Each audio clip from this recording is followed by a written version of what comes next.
Welcome again. This lecture is about big business in the Gilded Age. We want to talk about steel manufacturing, the oil industry, the financial industry, and the consumer goods industries, all of which developed massively during this Gilded Age from about 1877 until about 1905.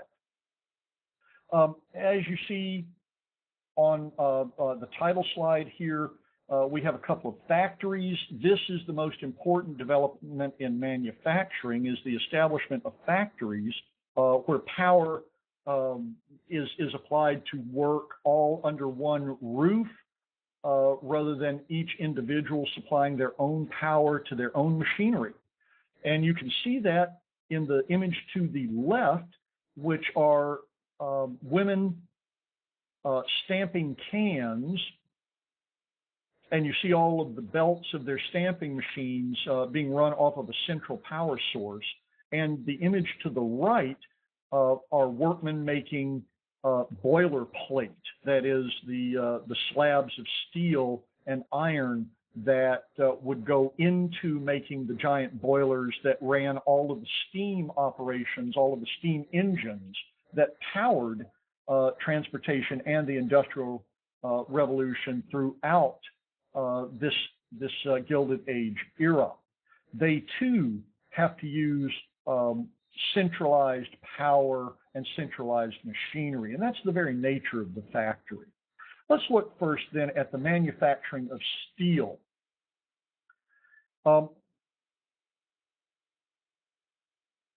Let me make some general observations here, not just in steel, but also in general manufacturing. The United States became a world leader in manufacturing before 1900. We had a 400% increase in workers, manufacturing workers, and a 600% increase in manufacturing output, outstripping most of Europe combined in the growth of our industry. We have recently been fretting over the rate of growth of China and its industrial output. We're in the same position as Europe was when we, as a younger nation, began growing so rapidly in our manufacturing sector. So we might have something that we need to worry about here. We outstripped Europe, and we are likely to be outstripped eventually by more rapidly growing economies, though they still have a ways to go. It took us a ways, an amount of time to literally outstrip Europe in manufacturing production. But we did become a world leader prior to 1900. And one of the places we became a world leader was in the manufacturing of steel.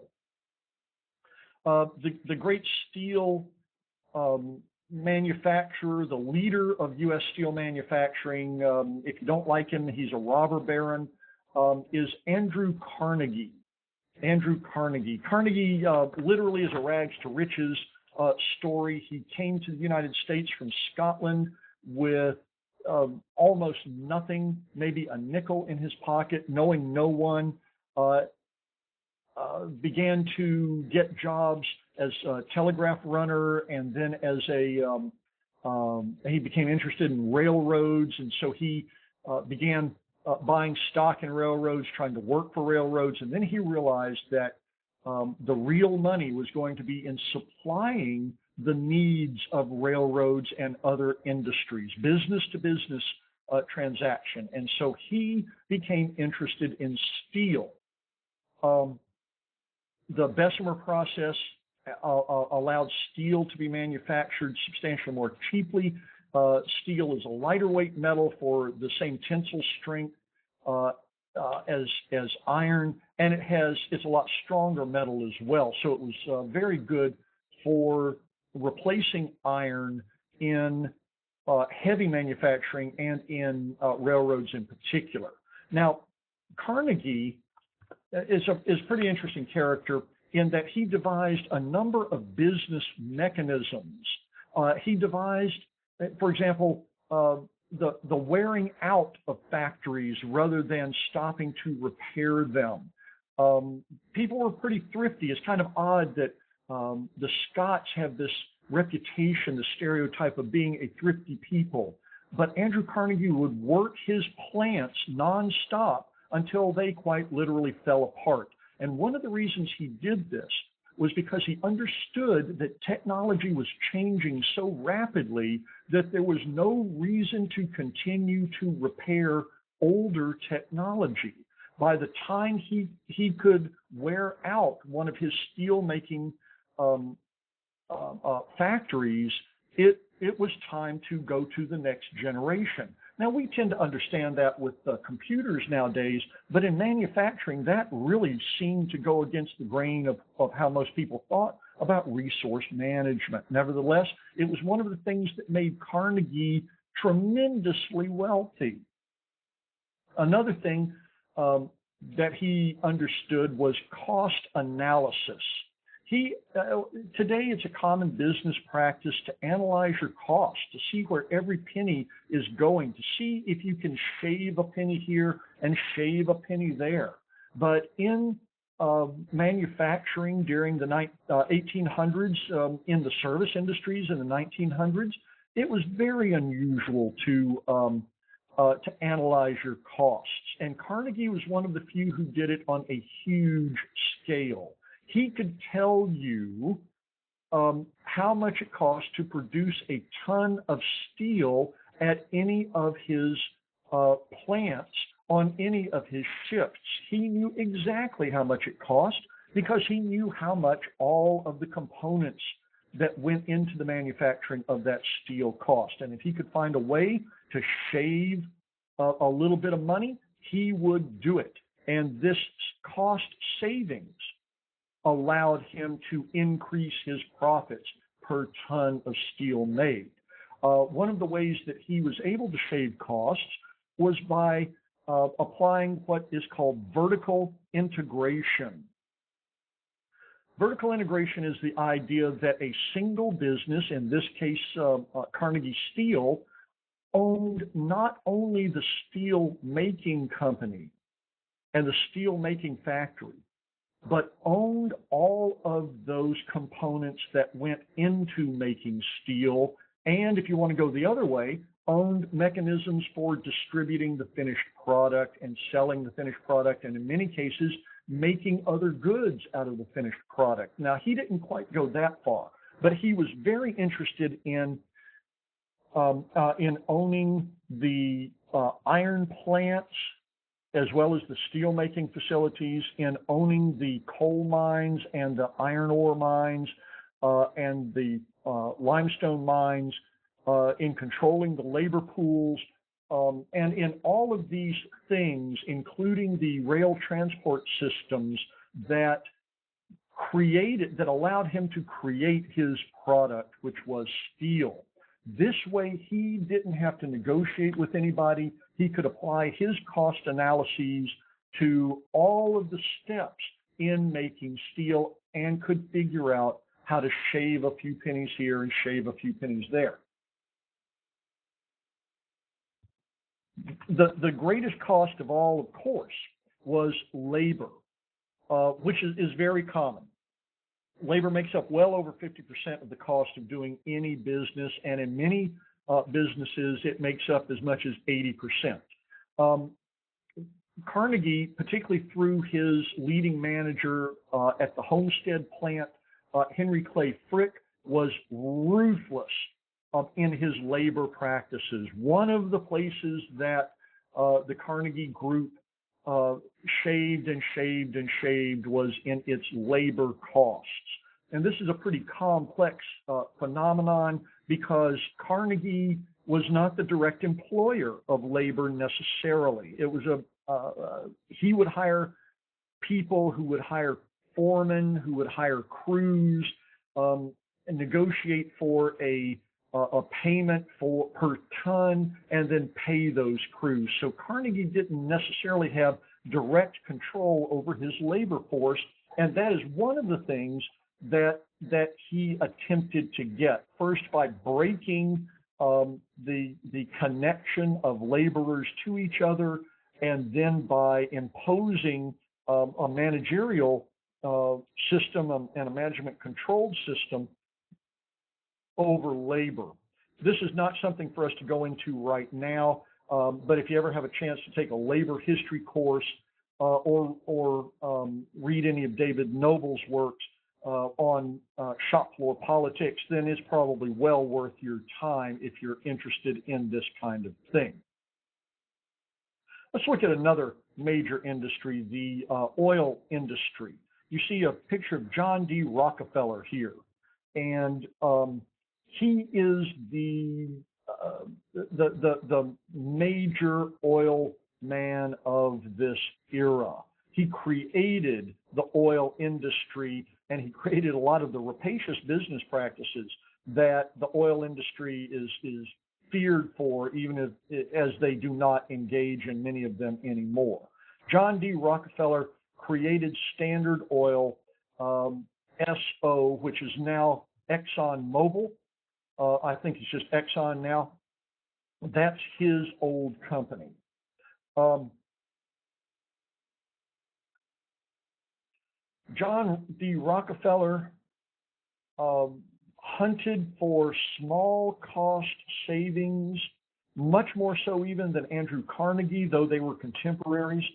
He used cost accounting and marginal savings, that is the hunting for and using small cost savings at every step of the manufacturing process, that because of the repetitive nature of the manufacturing process, then turned into large cost savings. If you can save a penny on each motion, and that motion is done 200,000 times in a month, you've saved a significant amount of money on that one motion. In addition to vertical integration that we have already talked about in the oil industry, or actually we talked about it in the steel industry, but John D. Rockefeller applied it to the oil industry as well. He would buy up those companies that supplied him with things that he needed, like barrels, for example. He also, in addition to that, integrated horizontally. He bought up all of his competitors, frequently by using cutthroat competition. He would go into a market and lowball them on products like kerosene until they went out of business. He would use rebates, shipping drawbacks to intimidate his competition, and he would simply go into his competition and say, I'm going to continue to lowball you even if it costs me money, because it doesn't take me any money to live on. He literally lived with his mother into his 40s. He wanted nothing. He lived in a basement room of his mother's house while he was making a fortune, lowballing his competitors in the Cleveland area and buying them up for pennies on the dollar. He would ruin a company in order to either drive it out of business or coerce the owner into selling it to him. This was horizontal integration. He bought all of the oil processors that he could get his hands on. In addition to vertically integrating, he horizontally integrated. Now, the greatest of these horizontal integrations is the trust that he pioneered. He and his lawyers pioneered the trust in 1882. And the trust isn't really a legal entity. It used to be and is now a mechanism by which a person or a group puts their wealth and assigns the management of those assets to another person. We know about trusts as trust funds, where a wealthy parent, for example, might put a lot of their money in trust for their child, who can then begin drawing down that money after a certain age, or instead of getting that money all at once, the lawyer or the banker who manages that trust then doles it out and pays themselves a fee for doing so. Well, John Rockefeller and his lawyers created the trust for the oil industry. And this was the very definition of a predatory business practice.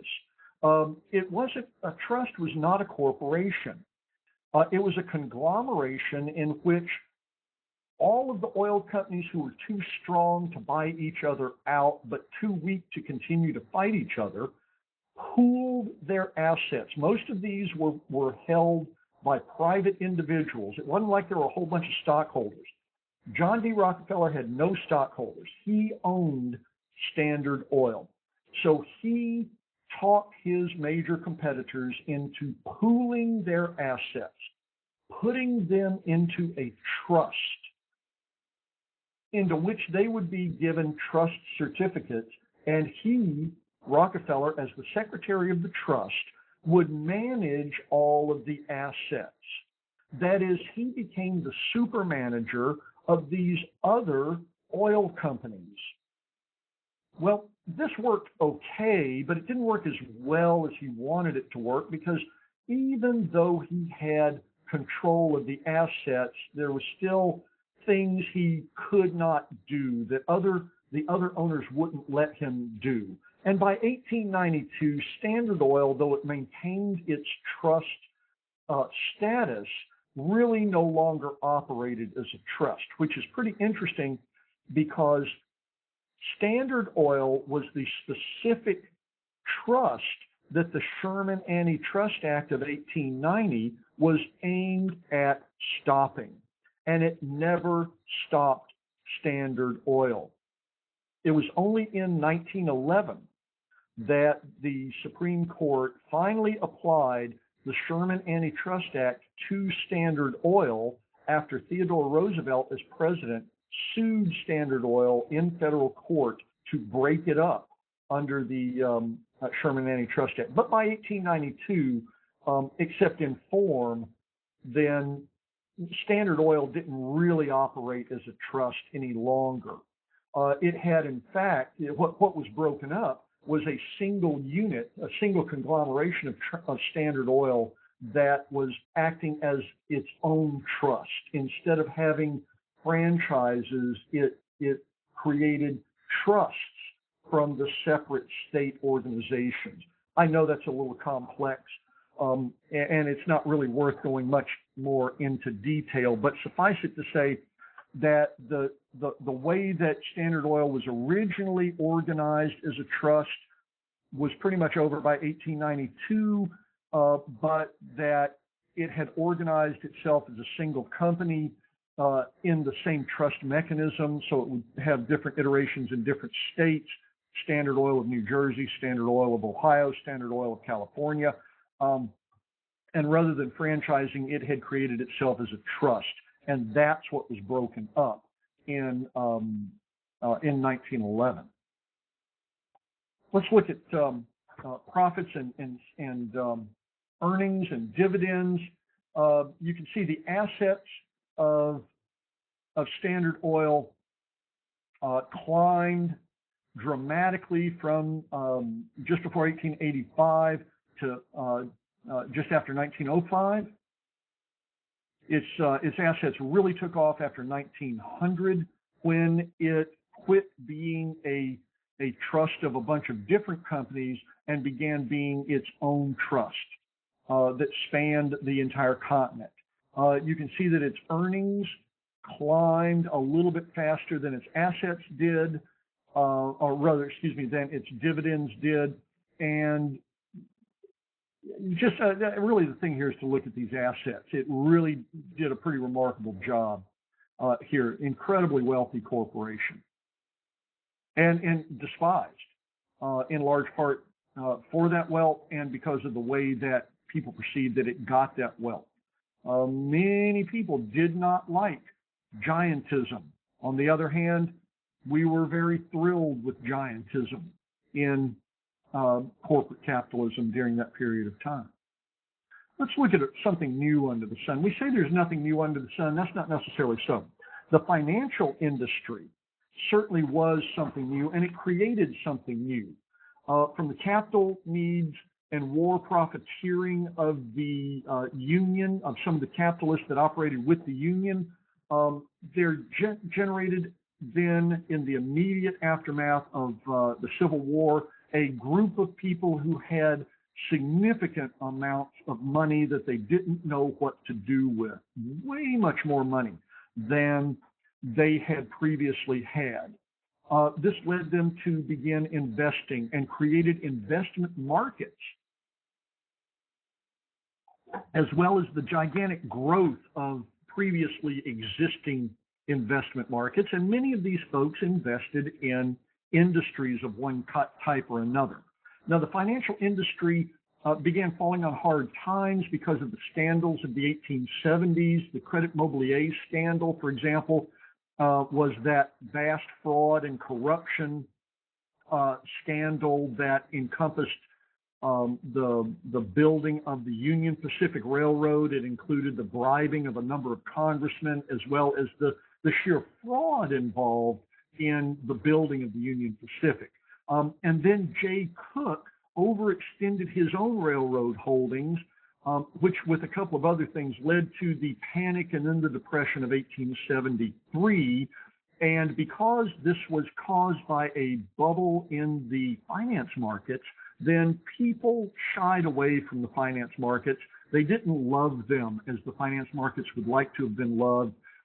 And though there wasn't very much regulation, there was a great deal of fear and loathing about the finance markets. Now, we've talked about trusts a little bit, and that was one of the mechanisms by which the finance markets grew, the financial industry grew. In addition to the Standard Oil Trust that we've already talked about, in 1884, there was a Cotton Oil Trust. In 1885, a Linseed Oil Trust developed.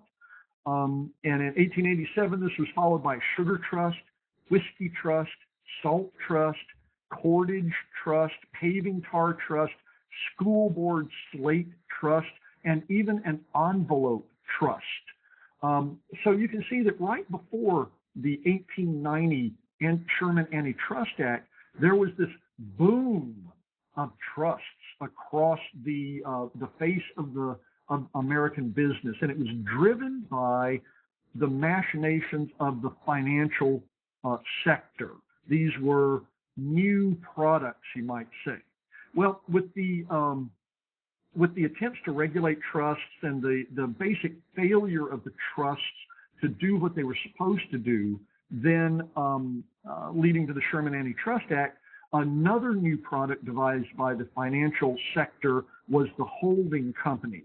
This was made possible by state laws of Delaware and state laws of New Jersey that allowed companies who incorporated in those states to hold as assets stock in other corporations. Before 1889, this was illegal in every state.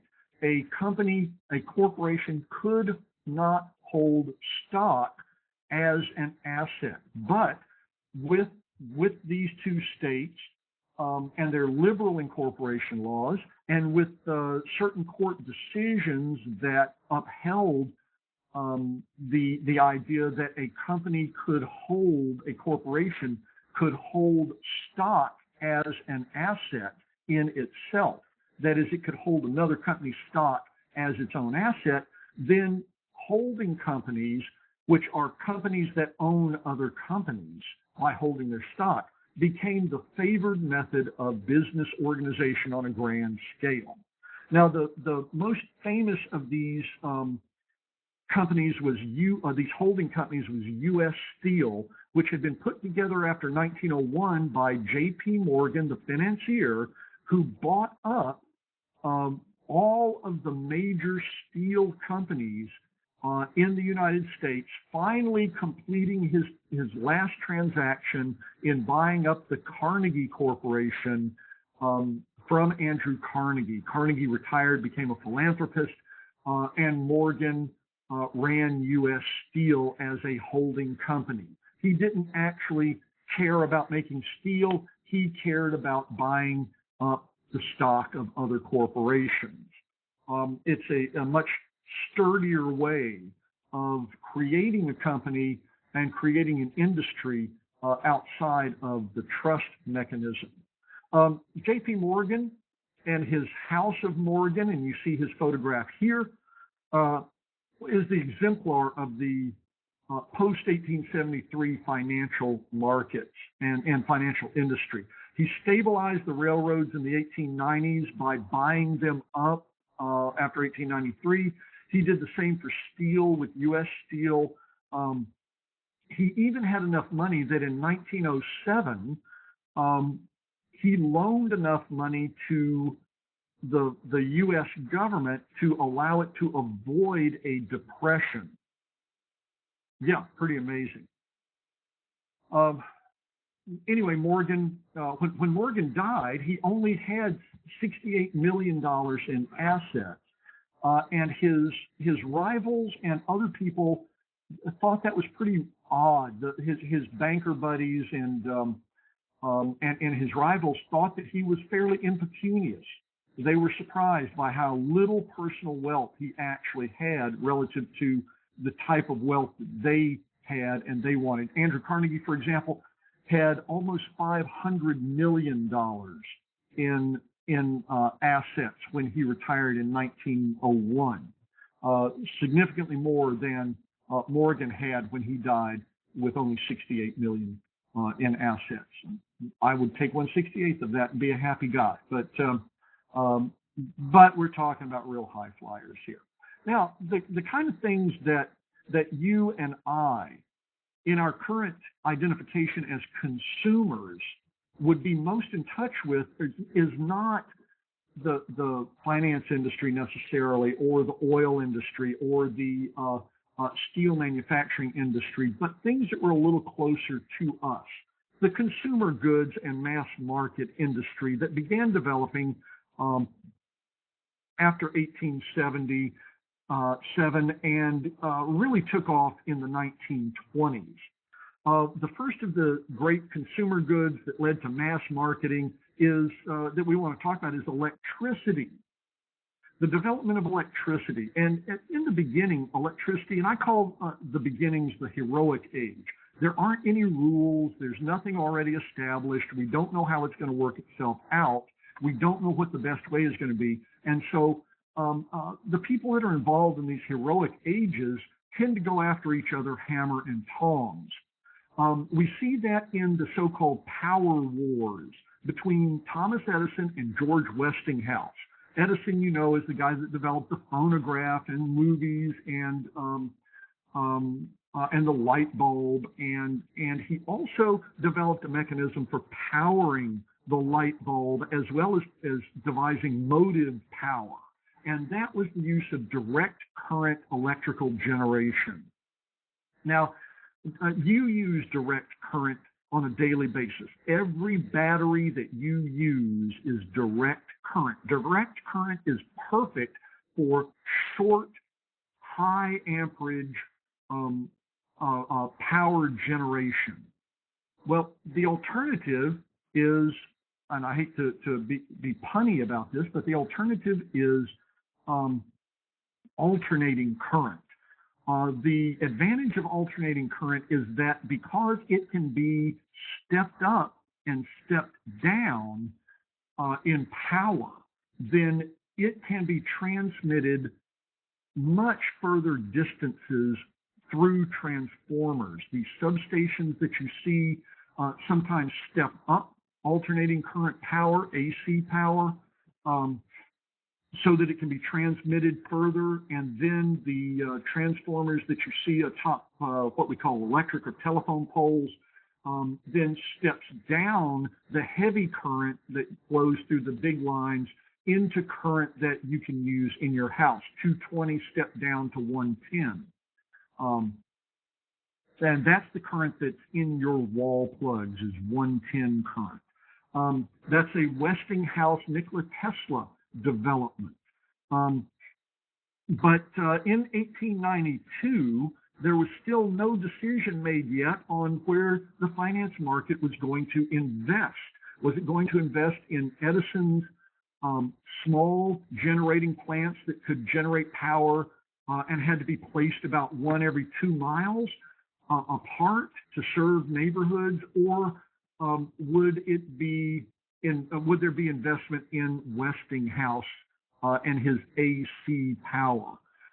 This was played out in the Chicago World Fair in 1892, when at the very last minute, the Chicago World Fair had a huge electricity display that was supposed to be lighted, and Edison pulled out at the very last minute. So the organizers went to George Westinghouse and they said, create some lights for us. And Westinghouse was able to pull this off. And that was one of the death knells in the power wars between Edison and Westinghouse. Slightly later in 1893, these two guys battled it out to see who would get the power generating plant at Niagara Falls that was supposed to generate power for Buffalo and Rochester and even bring power into New York City. This was the gem, the early gem of the electrical industry. It was the first big prize, and whoever got this and was able to make it work then would probably be the company that was able to gather enough financing. And J.P. Morgan was behind this particular competition. And in order to publicize the differences in AC and DC, because some of the competition was obviously going to be based on mass appeal, because people would have to buy the power that was being generated from this plant. Then these guys went on publicity tours to try to either scare people away from their competitors' power or draw people to their own mechanism. Tesla, for example, would take a small DC generating plant, and the great fear was electrocution. He would take a small DC generating plant, and he would do a public display. He would turn on the generating plant. He would power a big metal plate, and he would drop dogs and cats on it, and they would electrocute on these metal plates.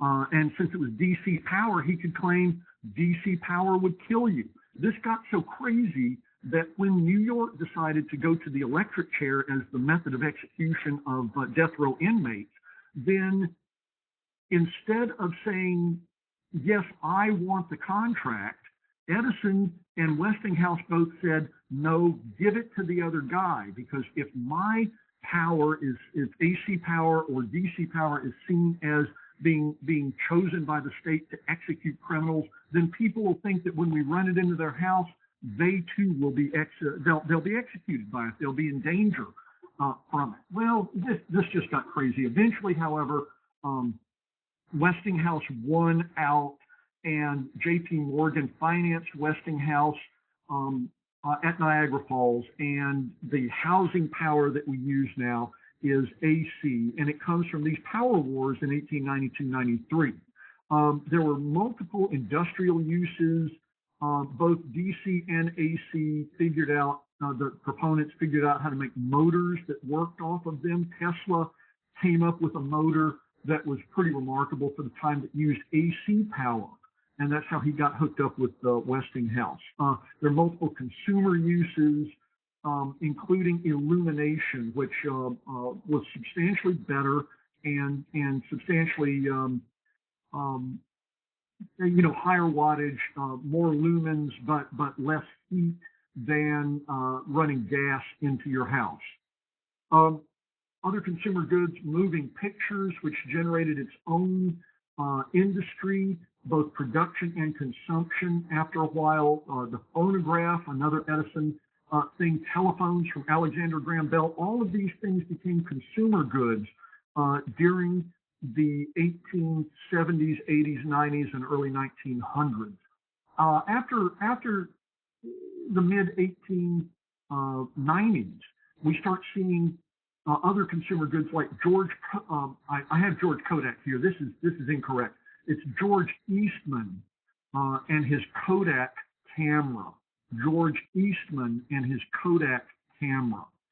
This was a small camera that used used paper film, and you bought the camera, then you would send it back after all the film was used up, and somebody in a dark room would produce your pictures for you, reload the camera with photosensitive paper, and mail it back to you along with your pictures. And I apologize for having the incorrect slide here. Sewing machine, Isaac Singer had invented a sewing machine. Other people, Eli Howe had invented a sewing machine in the 1870s, but Singer's sewing machine won the patent wars. It was easier to use, and it became the harbinger of the ready-to-wear clothing industry that led to our use of the word sweatshops. The shops, usually in attics of buildings where nothing else could be run. They were light. It was a light industry. And so many women and some men would cut and piece together clothes, beginning with the very cheapest clothes, and then moving on to the clothes that we all wear today. I mean, seriously, how many of you go to a tailor, and how many of you make your own clothes? We mostly buy off the rack, correct? The typewriter, invented by 2 or 3 different people, and produced by 3 or 4 different companies, then spawned the modern office, and indeed feminized the office, because clerks, when they were handwriting, tended to be men. But once that became the production of books and accountancy, the production of accountancy records and the production of correspondence became routinized through the use of a machine, then women began to be hired to do that kind of work. And by 1920, a majority of the workers in New York City, for example, in many industries were women because of the typewriter in many cases. How did these goods get out to everyone? Well, primarily through the mail order business. In the 1870s and 80s, mail order became a distribution mechanism following the trains. Richard Sears, Alva Roebuck partnered together to create Sears and Roebuck, which is now the Sears Company, and they pioneered this mechanism of mass distribution of multiple types of goods. They were a department store which was contemporaneous with them. The department store developed at the same time, but they were a department store through the mails. Montgomery Ward did exactly the same thing, and you see their 3 pictures here. Yes, these are real guys who invented mechanisms for mailing stuff to you. Amazon is not so much new as it is just an iteration of the mail order catalog. In addition to using trains, one of the things that really improved the business for the mail order catalog companies was Rural Free Delivery of Mail, RFD, which began about 1893 and really took off about 1898, in which the post office would not just deliver mail to a post office center, and then you went to pick it up. They would bring it to your house. And they did the same with parcel post. You could buy anything from clothing to house kits through parcel post and through these mail order catalogs. Sears and Roebuck, for example, are famous for their housing kits that they would ship to you on a train, and you would put it together. Now, you may laugh at that, but I lived in one of those houses that was built in 1926. I lived in the 1990s, and it was in awesome shape, and is still in good shape today. By 1901, then, mail order consumer goods mass manufacturing and rural free delivery combined to create a national market for consumer goods. This is our discussion of big business in the Gilded Age. And once again, thank you for listening.